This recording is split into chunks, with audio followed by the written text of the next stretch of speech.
তুমি কোথায়? কোথায় তুমি? কি হয়েছে ললিতা? কি হয়েছে তোমার? আমাকে ভালোবাসার আগে তুমি কেন বলনি তোমার অনেক শত্রু? যদি বলতে তোমার অনেক শত্রু, তোমার শত্রুদের জন্য আমাকে কাঁদতে হবে, তাহলে আমি তোমাকে ভালোবাসার আগে 10 বার ভাবতাম। ললিতা, আমি তোমার কথা কিছুই বুঝতে পারছি না। হঠাৎ করে এসব কথা উঠছে কেন? কেন জানতে চাইছো? তোমার জন্য। তোমার শত্রুরা আমার বাড়িতে গিয়ে আমার বেঁচে থাকার একমাত্র অবলম্বন, আমার দাদিকে ওরা মেরে ফেলেছে। ললিতা, ওরা ফুলের মতো ছোট্ট ছোট্ট ফুলি, টিয়া, বকুল, কুসুমকেও মেরে রেখে গেছে।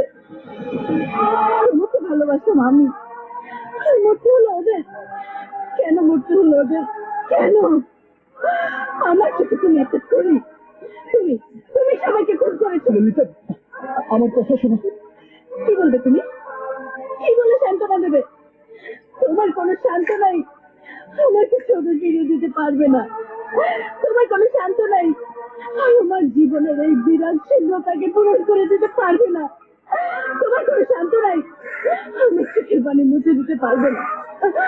আজ তুমি নিজেকে নির্দোষ প্রমাণ করতে পারবে না, কারণ তুমি একটা খুনি খুনি খুনি। চুপ করো ললিতা। আমি তোমাকে ভালোবেসেছিলাম বলে তুমি আমাকে খুনি বলছো? আমি তোমাকে আমার আপনজন ভেবেছিলাম বলে তুমি আমাকে তোমার দাদি, মুন্নি, বকুল, টিয়া, কুসুমের মৃত্যুর জন্য দায়ী করছো? তোমার মতো জনের জন্য ওরা আমার কাছ থেকে সব কেড়ে নিল।